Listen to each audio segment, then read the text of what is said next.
Our very first guest is a name that a lot of people know. Nobody really knows how to describe what he does. But he's big in Cleveland entertainment. He's a friend of mine, so please give a nice warm welcome. He's part of Last Call Cleveland, which was actually just here. They performed Michael Stanley Superstar. Please welcome to the stage, Mike Polk. Hey, I'll sit here. Hello, everyone.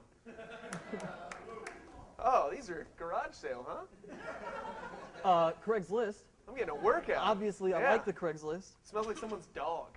Well, it might have been mine. Yeah. Mike, do you want a beer? Yeah, let's have some brew dogs. Let's get loose. Mike Polk, as I alluded to. First question, what do you do?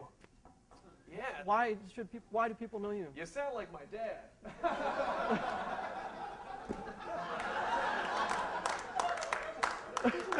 we wrote that up before. It's a good question. I work for a website company during the day, and I just write boring ads that make me want to shoot my brains out.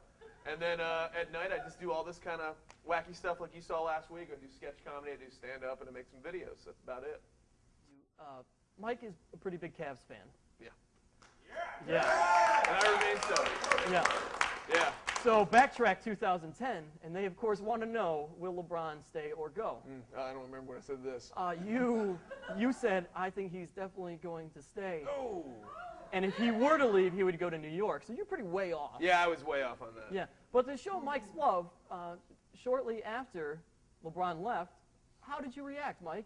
Negatively. Very negatively. Michael also writes songs and plays them. You've probably seen him on YouTube. He does a lot of things. Hastily Made Tourism Video of Cleveland is on YouTube. That's Mike. And this one in particular, what was this song about, Mike? What are we talking about right now? We're talking about your song that you wrote in reaction to About LeBron James. Yeah, I wrote a song about him being a bitch. Yeah. I did. Yeah. And honestly, yeah, and I believed it, and I still do. And unfortunately, I think things are going well for him. Unfortunately, but that doesn't make him any less of a bitch. I mean, absolutely. Here's the thing.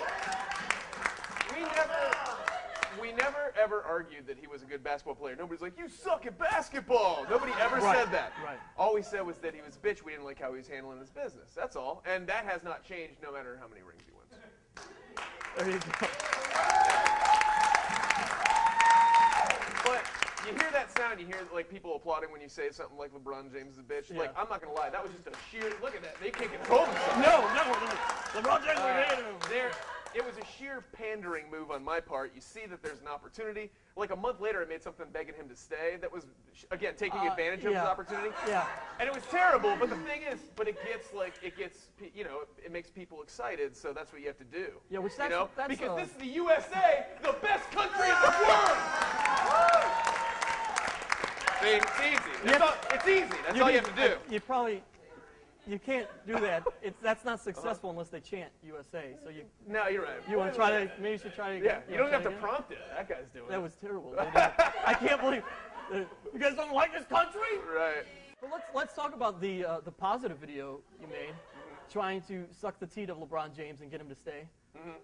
Maybe some of you saw it. Mike actually got most of Cleveland's celebrities together to sing "Please Stay LeBron." What was that? Like a little Band-Aid action. It's irrelevant.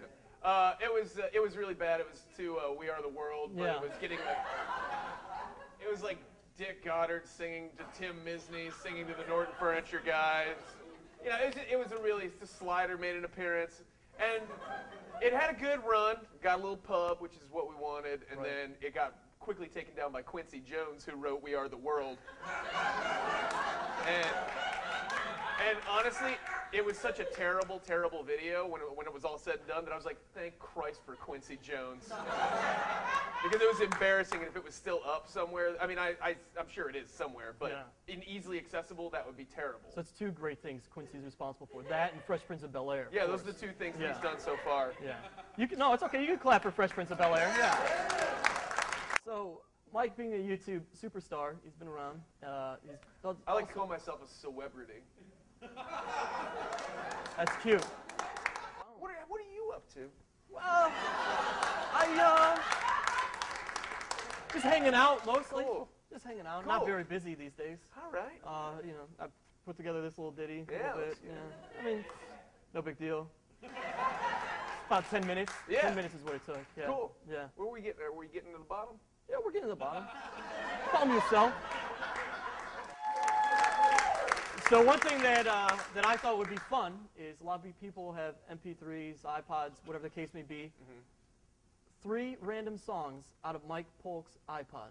I wish I'd have brought it in, man. I really do. I'll tell you what. You asked me that in the email. I did. The 7th email I got. Thanks this for being hour. prepared. And I honestly did push random, and the first things that came up. This isn't very funny, but one of them was something from the latest Kanye West album. And another one was an Irish drinking song. And then the last one was Queensryche's Silent Lucidity. That's what you call diversity, people. That's diversity right there. All right, guys, in a few weeks, Last Call Cleveland will be right back here at the Big Dog Theater. And next weekend, June 10th at Tangiers in Akron, catch Mike with the other guys in Cleveland comedy. Mike Polk, everybody.